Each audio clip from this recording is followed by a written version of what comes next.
ناشناسی در آدرس اتوبان محلاتی خیابان کوثر کشف میشه که بلافاصله کارآگاهان جنایی و عوامل تشخیص هویت در محل حاضر میشوند.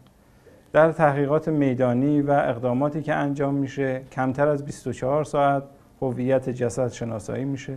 بلافاصله خانواده ایشون جهت تحقیقات بیشتر به پلیس آگاهی دعوت میشه.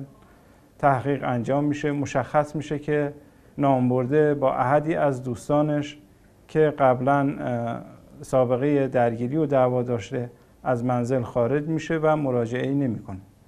نهایتاً با هماهنگی قضایی چندین نفر از دوستان و افرادی که مرتبط ایشون بودن شناسایی میشن، تحقیق میشه.